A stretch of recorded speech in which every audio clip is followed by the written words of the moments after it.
Literatura infantil i juvenil, així a la 53 edició de la Fira del Llibre de València i amb un autor d'excepció com és Francesc Gisbert, que enguany ens porta dues novetats. Ens porta per una banda La Vall Encantada i per una altra Faules d'Aesop. Els dos llibres estan publicats per Edicions Bromera. Francesc, benvingut un any més. Moltes gràcies. Enguany porta bessons. Portes bessons, també, però bessons per a diferents edats. Per a diferents edats, si no tenen la mateixa edat. No? Comencem per els més menudets, que són les faules d'Aesop. Com ha estat aquesta adaptació realment de les faules d'Aesop? Vaig ser perquè jo el primer llibre que em van regalar quan jo era molt menut va ser precisament una adaptació de les faules d'Aesop. I me'n recordo que era un llibre il·lustrat amb les caricatures dels animalets i m'ha fet molta gràcia. I aquest llibre encara el conserve. Deu tindre ja més... Aquest llibre té més de 35 anys, no? I per casa va i encara l'utilitzo a classe per a fer dictats o treballar-lo o explicar les històries als meus alumnes. Aleshores vaig dir, hem de fer unes faules d'Aesop en valencià, perquè no n'hi ha. No n'hi ha. I vaig fer una selecció d'aquelles faules d'Aesop que més m'agradaven i les vaig posar al llibre. A més, les faules tenen una cosa molt bona i és que són històries molt curtes, de manera que qualsevol persona se les pot aprendre de memòria i explicar-les als seus fills, als seus nets o als alumnes. Has fet una reescriptura de la faula? He fet una reescriptura, sí. Per exemple, la primera faula és una que es diu la faula de la vella i el colom. El fil argumental és el de la faula d'Aesop, però jo incorporo personatges nous, diàlegs, descripcions, és a dir, fas una reinterpretació d'aquesta faula. A més, al final de la faula sempre hi ha un ensenyament moral. Exacte. I jo poso, aquest ensenyament el poso amb refranys valencians que s'ajusten a la faula, a l'argument de la faula. I així crec que ha quedat una cosa molt a l'estil d'Aesop, però també molt a l'estil valencià. I molt a l'estil de Francesc Gisbert. Imagina que també l'Alcoià estarà així clavat. Sí, però un poc que no molt, perquè de fet les faules estan ambientades a la Grècia clàssica. Heu de respectar que estiguin ambientades a la Grècia clàssica. Només que el fil argumental és una àvia que de tant en tant explica històries als seus nets. Quan els nets es porten malament o fan alguna barra passada, ella es conta una faula per ensenyar-los que s'han de comportar correctament. I aquest és el fil conductor. Per què han estat tan oblidades les faules a l'escola?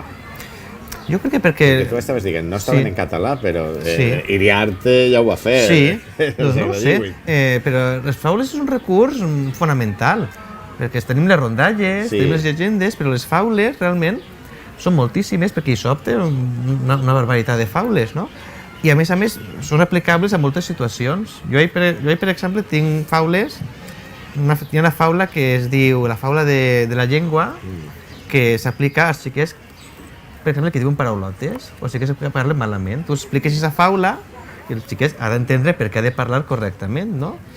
O una altra faula per parlar de la solidaritat, que avui en dia la solidaritat també va d'aquella manera, doncs hi ha una faula molt típica. Una finalitat pedagògica. Sí, la faula del coixo i el cec, que ja la coneixem molt, també està incorporada ahir, contada en pla més modern. O una altra faula, que fa molta gràcia, és la faula del burro i el cavall.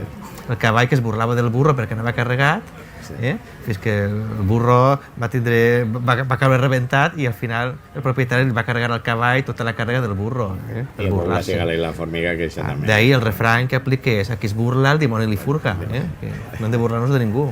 I de les faules d'Aesop, aquest està orientat a partir de la col·lecció del Micaler Galàctic, per a xiquets més menudets.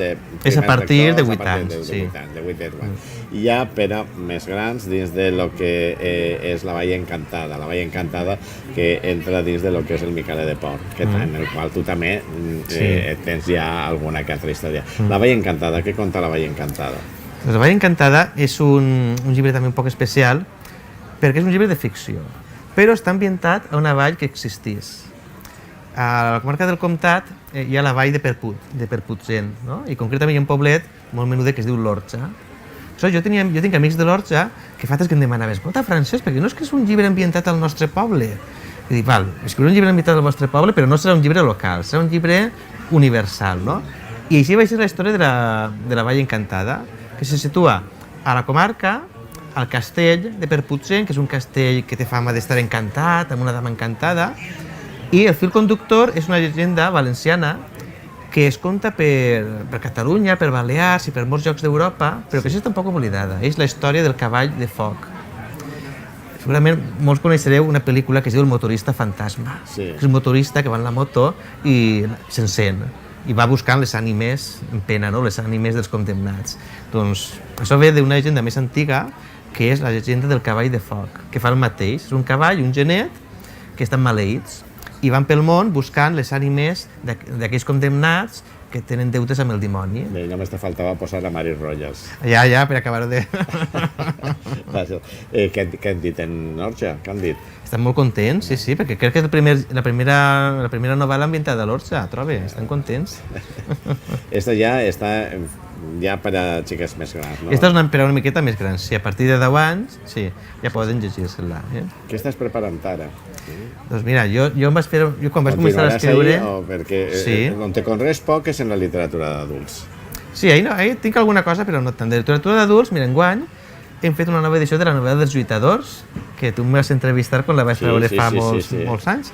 Aquesta novel·la estava en edició de tapa dura i ara hem tret una edició de butxaca, també a bromera, més accessible als estudiants. I de novel·la d'adults, doncs també... Tu saps que jo sóc fans de les dos detectives. Ah, sí? Saps Doncs que jo mira, soc fans les dos detectives més famoses que jo tinc, que això és veritat, Alicia i Tia Sofia, sí. ja tenen 3 històries, la de Misteris SL, la de les històries estranyes, Investigaràs fins al final, i no ho sé, estic pensant de fer-ne una quarta.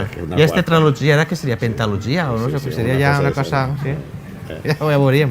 Bé, mentre arriben aquestes novetats, que sempre, que segur que l'any que ve tindrem novetats així de Francesc Gisbert, ens quedem en La Vall Encantada i en les faules d'això, les dues aportacions, les dues novetats que ha presentat Francesc Gisbert a esta 53 edició de la Fira del Llibre de València.